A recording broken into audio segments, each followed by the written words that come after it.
September 22, 2024 அன்று வெளிவந்துள்ள சொல்வனம் இலக்கிய இதழின் 327 எழுத்தாளர் வெங்கடராகவன் நாயின் சிறுகதை ஓய்வில் மனம்.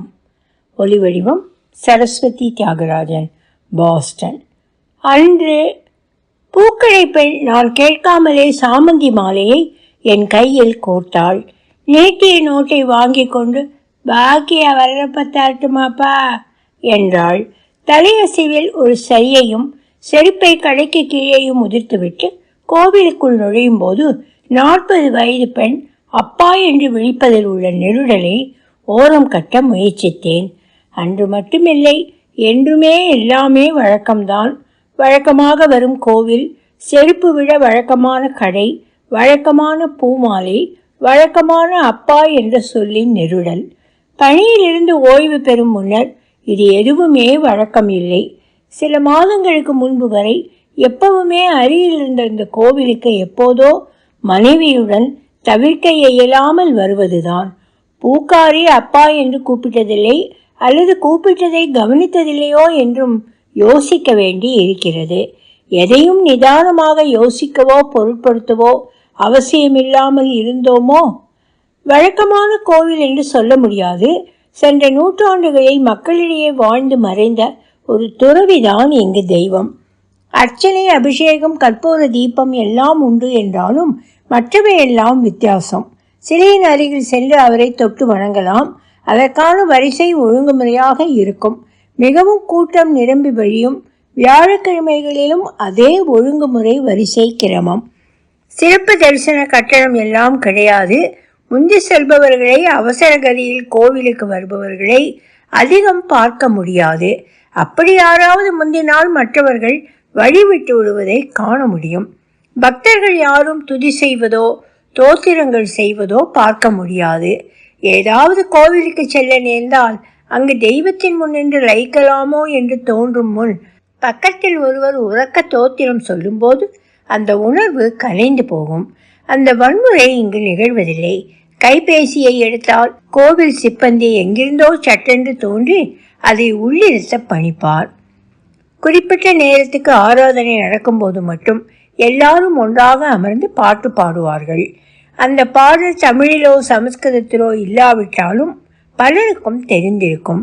இவர்கள் எல்லாரும் தினசரி அல்லது அடிக்கடி வருபவர்களாக இருக்க வேண்டும்.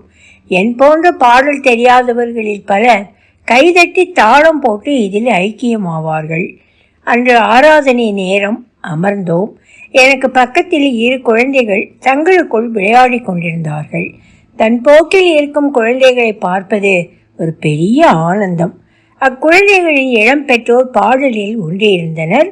அதை பார்க்கவும் நமக்கு உள்ளே ஒரு அமைதி தோன்றுகிறது. எனக்கு முன்னே இருந்த ஒரு இளைஞன் பாடலின் தாளத்துக்கு ஏற்ப தலையை இடவலமாக வெகுவாக ஆட்டிக் கொண்டிருந்தான். அந்த உணர்வும் நம்மை எளிதாக தொற்றுகிறது. இங்கு அமர்ந்திருக்கும் இன்னும் 50-60 பேர்களுக்கும் அந்த ஆராதனையில் ஒவ்வொரு வகையில் ஈடுபாடு இருப்பதாக தோன்றியது. ஈடுபாடுடன் ஒருவேளை பிரார்த்தனையும், இரண்டுமே இல்லாமல் நான் மட்டும் சும்மா இருப்பதாக பட்டது. இப்படி இங்கே சும்மா இருப்பது என்பது 6 மாதம் முன்பு வரை எனக்கு நினைக்கவே வேடிக்கையாக இருந்திருக்கும். பணியில் இருப்பது என்பது ஒரு பொறுப்பு, உழைப்பு, பொருளாதாயம் என்பதை கடந்து அது வாழ்வுக்கு ஒரு வரைவு மற்றும் முறைமையை கொடுத்து விடுகிறது. அதுவும் அரசாங்க பணியில் மிக உயர்நிலை இல்லாத, அதனால் வரும் அரசியல் அழுத்தம் இல்லாத, ஆனால் ஒரு பொறுப்புள்ள அதிகாரிக்கு காலை 10 மணிக்கு துவங்கும் இயக்கம் அவனின் உயிரின் தேர்ந்த ஓட்டம். அது ஒரு தவம். ஏஜிஎஸ் அலுவலகத்தில் இன்னும் 5 வருடம் சேவை இருக்கும். என் மனைவிக்கு அந்த தவம் இருக்கிறது என்று தோன்றுகிறது. மென்பொருள் துறையில் வெளியூரில் வேலை பார்க்கும் என் பெண்களுக்கும் இது இருக்குமா என்று யோசித்தேன். 1.5 வருடங்களுக்கு ஒரு முறை நிறுவனத்தை மாற்றிக்கொள்வதில் என்ன தவம் இருக்க முடியும்? நமக்கு பிடிபடாத தவமாய் இருக்குமோ? இந்த வேலை தவம் கலைவதில் ஒரு புதிய விழிப்பு வந்து விடுகிறது. அதுதான் நான் முன்னர் பார்க்காதவற்றை பார்க்க வைக்கிறது, யோசிக்காததை யோசிக்க வைக்கிறது. 40 வயது பூக்காரி அப்பா என்று கூப்பிடுவதில் என்ன நெருடல் தேவை? அதில் இருக்கும் வயதை பற்றிய அறிவுறுத்தலா, இல்லை அதில் இருக்கும் அணுக்கமா? சொல்ல போனால் அதில் அணுக்கத்தை விட ஒரு நிராகரிப்புத்தான் இருக்கிறது. அதில் ஒரு விட்டேத்தியான கையாளுதல் இருக்கிறது, பொருட்படுத்துதல் இல்லை. என்னிடத்தில் அவளுக்கு ஒரு அச்சமில்லை. அதே வயது என் அலுவலக உதவியாளர் ஜெயா சார் என்று விழித்து வருவதில் ஒரு பணிவு மற்றும் குழைவு இருக்கவில்லை. சில சமயம் சாகசமும். வேலையிலிருந்து இந்த மனிதன் ஓய்வு பெற்ற பின் மனம் மட்டும் ஏன் ஓய்வு கொள்ளாது மேலும் விழித்து கொள்கிறது? இந்த புதிய விழிப்பில் முன்னெப்போதையும் விட கிரகிப்பு அதிகம் இருப்பதாக தோன்றுகிறது. பற்று குறைதல் என்பதை அல்லவா மனப்பக்குவத்துக்கும் ஆன்ம வளர்ச்சிக்கும் அடையாளமாக சொல்லுகிறார்கள். யோசித்தால் பற்று ஒன்றும் எதிலும் அதிகமானதாக தோன்றவில்லை. நம்மை வெளிநிறுத்தி கொண்டு பார்ப்பதால் தான் இந்த அதிக கிரகிப்பு என்று தோன்றுகிறது. வெளி விஷயங்களில் பற்று குறைவும் அதே சமயம் அரசாங்க வேலை என்கிற மகத்தான அடையாளம் மறைகின்ற போது ஏற்படும் சுய மதிப்பீடுகளின் சரிவுக்கும் இடை தருணம்.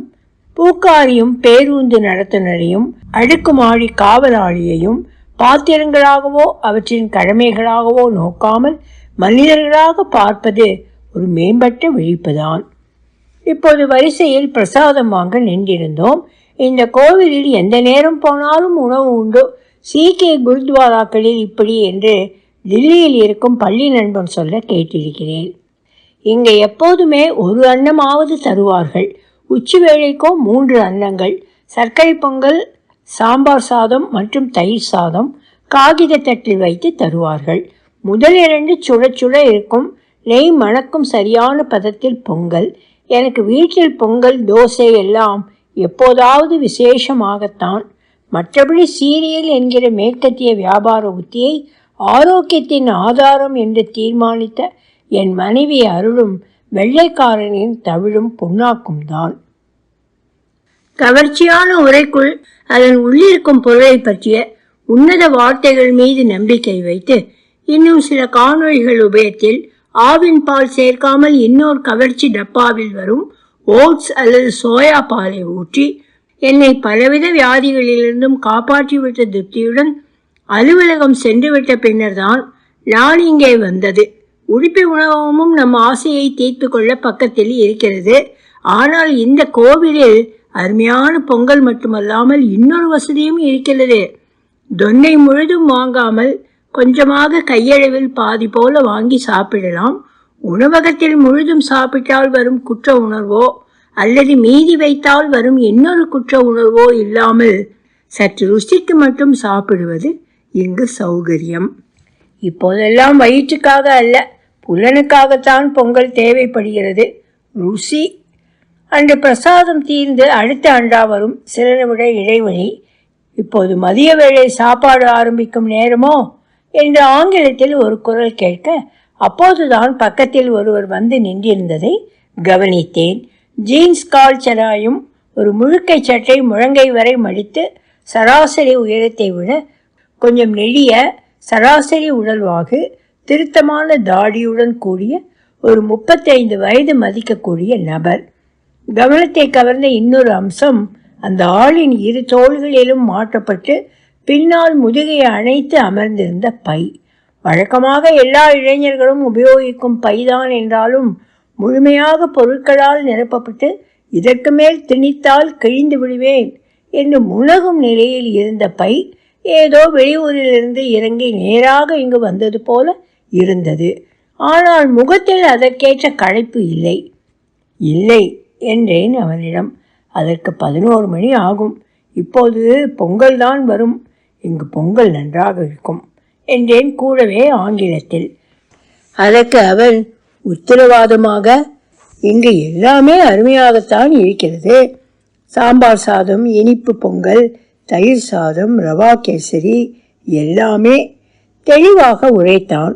அவன் என்னை போல் பொங்கலுக்கு உபாசகனா அல்லது சாப்பாட்டை உத்தேசித்தவனா என்று அவனுடைய சொல்லில் இருந்து தீர்மானிக்க முடியவில்லை. ஆனால் அதையும் மீறி எழுந்த கேள்வி, இப்போதுதான் ரயில் நிலையத்தில் இருந்து இறங்கி வந்தவன் போல இருக்கும் தமிழ் பேசாதவனுக்கு எப்படி இந்த கோவில் இவ்வளவு பரிச்சயம்? நீங்கள் முன்பு எப்போதாவது இந்த கோவிலுக்கு வந்திருக்கிறீர்களா என்று கேட்டேன். நேற்று வந்தேன், அதற்கு முந்தைய நாள் கூட.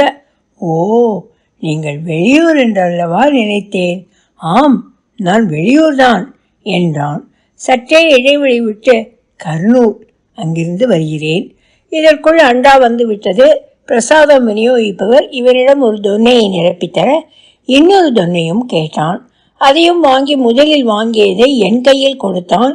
இதை எதிர்பார்க்காத நான் சற்றே கலக்கத்துடன், நான் இவ்வளவு சாப்பிடுவதில்லை, பிரசாதம் என்கிற ஒரு சம்பிரதாயத்துக்காகத்தான் என்ற என்னுடைய பலவீன எதிர்ப்பை செவிமடுக்காமல் நடந்து போய் அங்கே போட்டிருந்த பாயில் உட்கார்ந்து என்னையும் வந்து உட்காருமாறு சமிஞை செய்தான். ஏதாவது வேலை நிமித்தம் வந்திருக்கிறீர்களா என்று கேட்டேன். வேலை தேடி வந்திருக்கிறேன். என் முகத்தில் இருந்த வினாக்குறி இன்னும் பெரியதாகி இருக்க வேண்டும். மென்பொருள் துறையில் ஹைதராபாத்தை விட்டுவிட்டு கர்னூல்காரர் சென்னைக்கு ஏன்?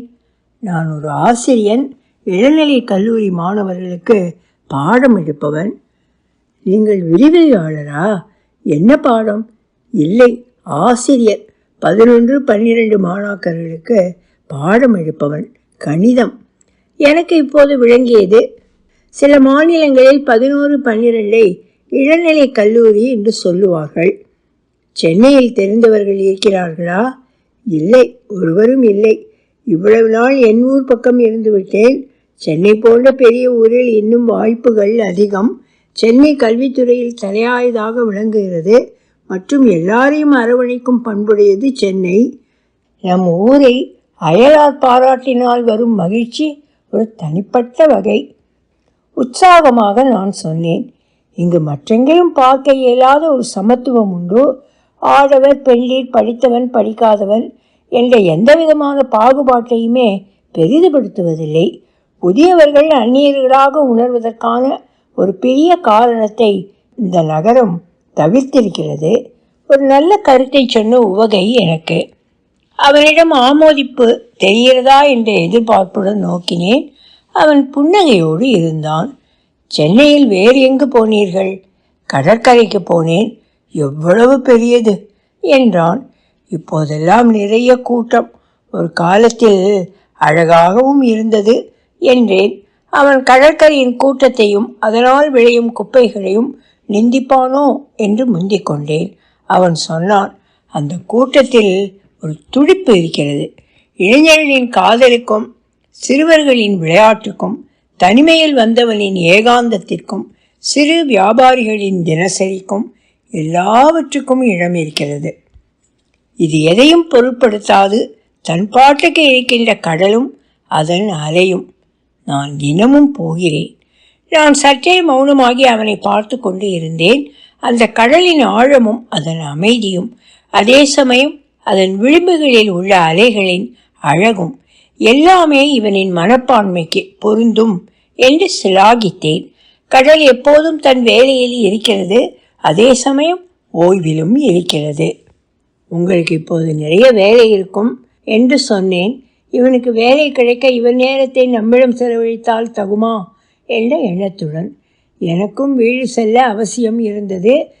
நீர் சுத்திகரிப்பு சாதனத்தை பழுது பார்ப்பவர் 11 மணிக்கு வருவார் என்று மனைவி ஆட்டோ பிடிக்கும் அவசரத்தில் சொன்னது.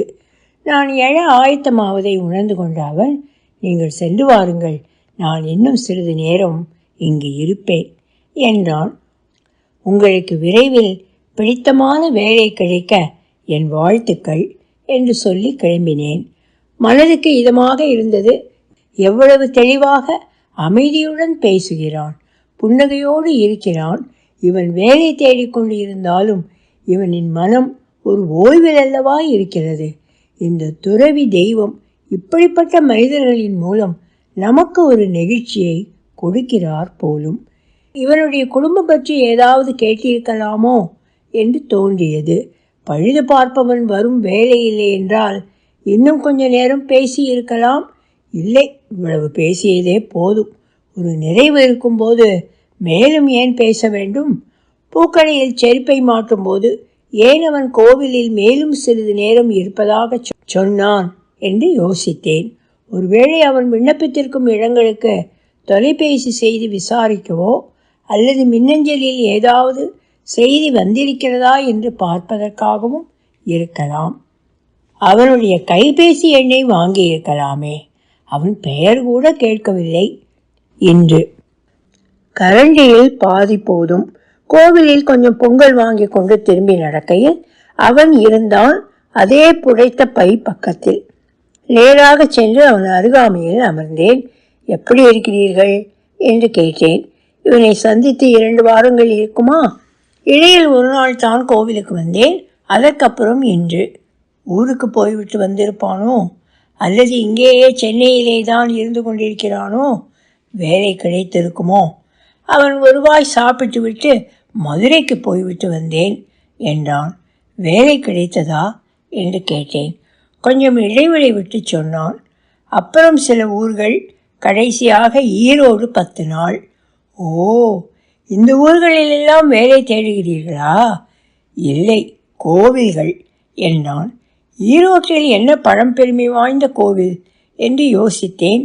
பவானியாக இருக்குமோ? தரிசனம் எல்லாம் நன்றாக இருந்ததா? மதுரை, ஈரோடு எல்லாம் எப்படி இருந்தது? அவன் சொன்னான். அவ்வளவு சரியில்லை, ஏமாற்றுகிறார்கள். இன்று மீண்டும் போகிறேன் என்றான். ஹைதராபாத்துக்கா என்று கேட்க ஆரம்பித்து கர்னூல் என்று திருத்தி கொண்டேன். இல்லை, வேறு எங்காவது. என் ஊரில் எனக்கு எதிரிகள் இருக்கிறார்கள். அவன் முகம் இறுக்கமாக இருந்தது. எனக்கு இப்போது அவனுடைய பையை பற்றி யோசிக்க தோன்றியது. அப்போது வேலை என்று கேட்டேன். வேறு என்ன கேட்பது என்று தெரியவில்லை. அவன் ஒன்றும் சொல்லவில்லை. அவன் சிந்தனை வேறு எங்கோ சென்ற மாதிரி இருந்தது. சுற்றுமுற்றும் பார்த்தான். கொஞ்சம் தயங்கி கேட்டேன். எங்கே தங்கி இருக்கிறீர்கள்? நான் ரயில் நிலையத்தில் தான் இருக்கிறேன். இங்கேயும் அவர்கள் எனக்காக ஆட்களை அனுப்பியிருக்கிறார்கள். தனியாக இருந்தால் தீர்த்து விடுவார்கள். கூட்டமாக இருக்கும் இடம்தான் எனக்கு பாதுகாப்பு.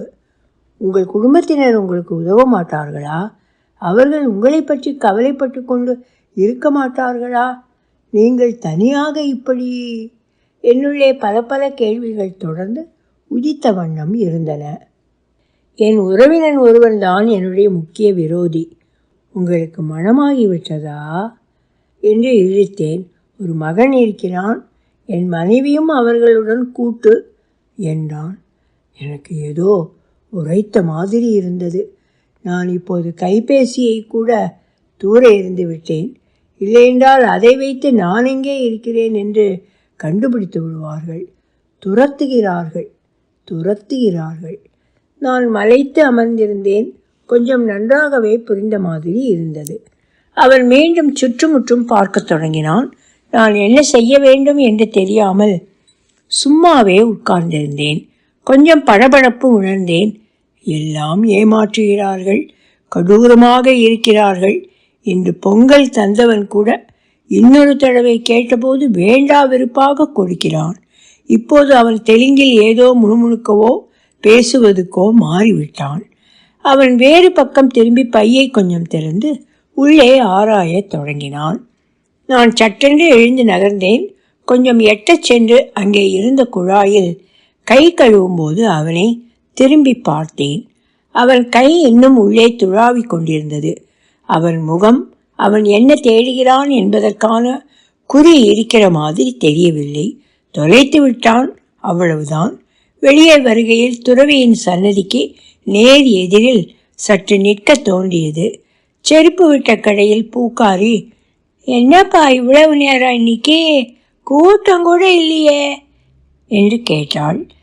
அவளை நின்று நோக்கினேன். வழக்கமாக போகிற போக்கில் இல்லாமல் நான் நின்று அவள் சொல் கேட்பது அவளுக்கு புதியதாக தெரிந்திருக்க வேண்டும். ஒரு புன்னகை அவளிடம். நானும் புன்னகையுடன் சொன்னேன், அம்மா இன்னைக்கு கொஞ்சம் வேண்டிக் கொண்டேன். ஒலி வடிவம் சரஸ்வதி தியாகராஜன், பாஸ்டன்.